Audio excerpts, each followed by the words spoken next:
दोस्तों नमस्कार, मैं हूं आर्किटेक्ट अशोक गोयल। आज की चर्चा शुरू करने से पहले मैं आपको कुछ आवाज़ें सुनाना चाहता हूं। आप सुनिए, फिर मैं उस पर अपनी टिप्पणी करूंगा। Contrary to common belief that NATA or JEE is the cause of dwindling admission is a fallacy. No, I'm just update you on that. Because NATA is the favorite whipping boy of our fraternity, to be very honest. But the reality is this question was taken up by the Rajya Sabha Standing Committee, in which we were invited to a presentation. And this question was asked as to why the admissions to architecture is dwindling and why is the pool of students becoming shorter and shorter. There are a couple of issues which we need to address, and we need to catch the bull by the horn. And unless we acknowledge that, we'll not be able to solve this issue at all. The issue is the lack of aptitude and the approach of our academia in general. Academia has not been able to produce architects as per the expectation of the profession. Number one. I mean, sorry to say this, but we are producing a product which is not, fit for the market.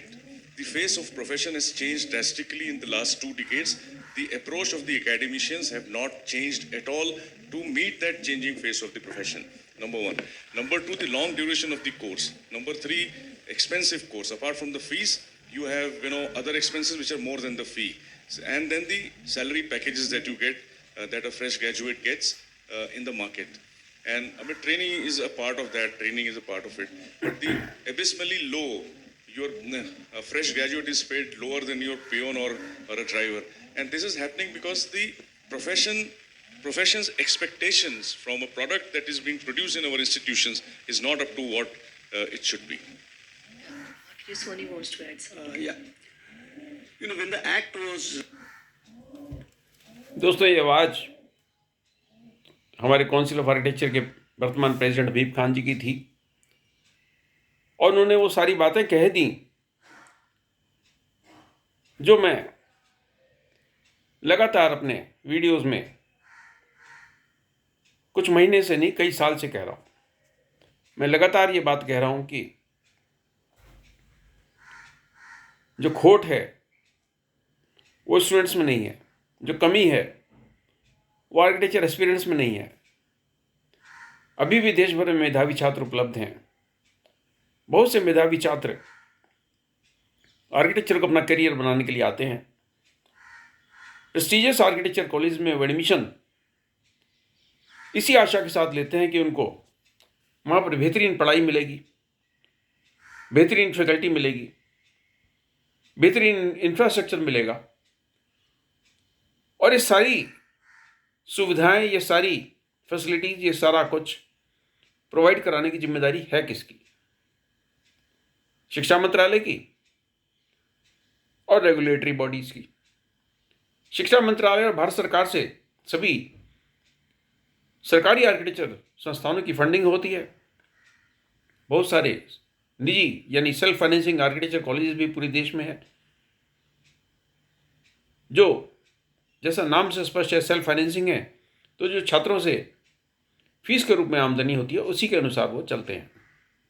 लेकिन जो सरकारी architecture colleges हैं उसकी सारी कार्यप्रणाली, सारी funding और सभी प्रकार की ऊंच नीच के लिए अगर कोई जिम्मेदार है तो वो है शिक्षा मंत्रालय और रेगुलेटरी बॉडी। रेगुलेटरी बॉडी कौन है? Council of architecture. पहले ही मैंने अपने तरह तरह की वीडियोस में इस बात को हाईलाइट किया है, जो हबीब खान सर कह रहे थे कि कहीं कुछ तो कमी है। मैं अपने वीडियोस में लगातार ये बात कह रहा हूँ कि जो आर्किटेक्चर कॉलेजेस हैं, जब तक वहाँ पर प्रॉपरली क्वालिफाइड फैकल्टी नहीं होगी तो जो एंड प्रोडक्ट है जिसकी खान साहब जिक्र कर रहे थे वो आपको बेहतरीन नहीं मिल सकता। जब एसपीए भोपाल में ठेकेदारी पे आर्किटेक्चर की फैकल्टी को नियुक्त किया जाएगा 6 महीने के ठेके पे, तो आप कैसे आशा रख सकते हैं कि जो एंड रिजल्ट है, जो एंड प्रोडक्ट है वो बेहतरीन होगा? खान साहब ने ये बात की, मार्केट रेडी प्रोडक्ट नहीं मिल रहा। क्यों नहीं मिल रहा?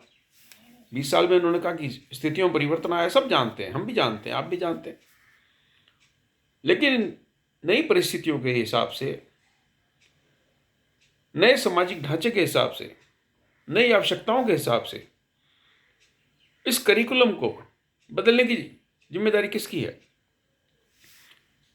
आर्किटेक्चर एक्ट के सेक्शन 21 के अनुसार आर्किटेक्चर एजुकेशन के सभी नियम कायदे बनाने की जिम्मेदारी किसकी है? काउंसिल ऑफ आर्किटेक्चर की। काउंसिल ऑफ आर्किटेक्चर में आईआईए के प्रतिनिधि भी हैं, एजुकेशनल इंस्टीट्यूट के प्रतिनिधि भी हैं और देश भर के सभी राज्यों के प्रतिनिधि भी हैं। तो कहाँ कोई कमी रह गई? कौन इसके लिए जिम्मेदार है?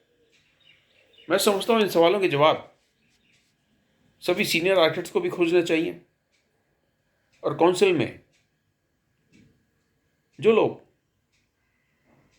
सुशोभित हैं जिम्मेदार पदों पर, उनको भी खोजने चाहिए। आगे फिर इस विषय पर चर्चा करेंगे किसी नए वीडियो में। नमस्कार।